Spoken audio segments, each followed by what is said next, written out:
Santiniketan medical college ও হাসপাতালে সম্প্রতি অনুষ্ঠিত হল এমবিবিএস প্রথম বর্ষের ছাত্রছাত্রীদের নবীনবরণ অনুষ্ঠান আলাপ।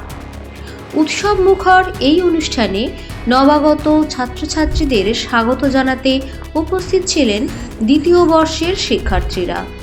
কলেজের অধ্যক্ষ এবং বিভাগীয় প্রধানগণও ছিলেন এই অনুষ্ঠানে। সাংস্কৃতিক পরিবেশনা, সঙ্গীত ও নৃত্য পরিবেশন করে ছাত্রছাত্রীরা সকলের মন কেড়ে নেয়। কলেজের অধ্যক্ষ ও বিভাগীয় প্রধানগণ নবগতদের উদ্দেশ্যে শুভেচ্ছা ও আশীর্বাদ বার্তা প্রদান করেন। বিশেষভাবে ভার্চুয়াল মাধ্যমে নবীনদের উদ্দেশ্যে শুভেচ্ছা বার্তা পাঠান সংস্থার সভাপতি ডক্টর মলয় পিট মহাশয়। তিনি নবীন ডাক্তারদের উদ্দেশ্যে বলেন, শুধু দক্ষ চিকিৎসক নয়, মানবিক মূল্যবোধে ঋদ্ধ হয়ে একজন সত্যিকারের শুভ ডাক্তার হয়ে উঠতে হবে। এই অনুষ্ঠান নতুনদের মধ্যে একতা, উদ্দীপনা এবং ভবিষ্যৎ দায়িত্ব সম্পর্কে সচেতনতা জাগিয়ে তোলে।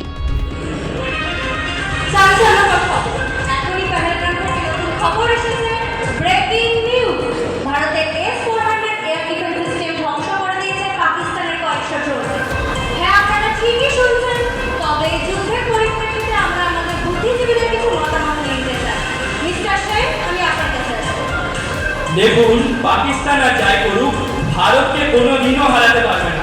পাকিস্তান কোনোদিনও শুধরাবে না এবং ভারতীয় মুসলমানরা প্রত্যক্ষ বা পরোক্ষভাবে পাকিস্তানকে সমর্থন করে। তাই এই মুহূর্তে ভারতের সংবিধান থেকে সেকুলারিজম মুক্ত হবে।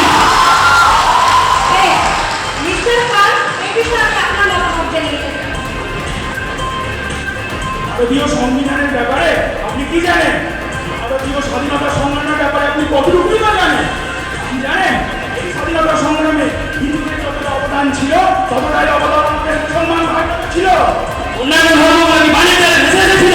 মৌলানা আবুল কালাম আজাদ, আব্দুল গাফফার খান, বিদ্রোহী কবি কাজী নজরুল ইসলাম, এদের নামটা আপনি ভুলে গেছেন?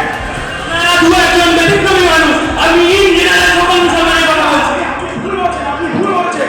ওই ঘোষণায় সাহেব আবু হোসেন ইসলাম এই এটাকে টুরিস্টের বাঁচাতে গিয়ে নিজের প্রাণ হারিয়েছিল, সেও তো একজন মুসলমান।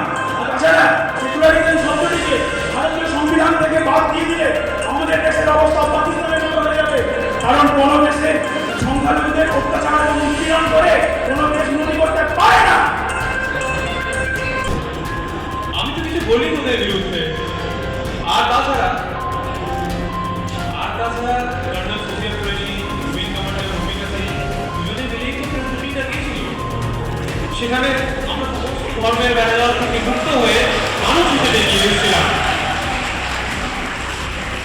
আসলে আমি বলতে চাইছি, ধর্মের দেশে বহু এসে যাবে ধরে, অন্ধ সে জল মারে আর সুখ মরে।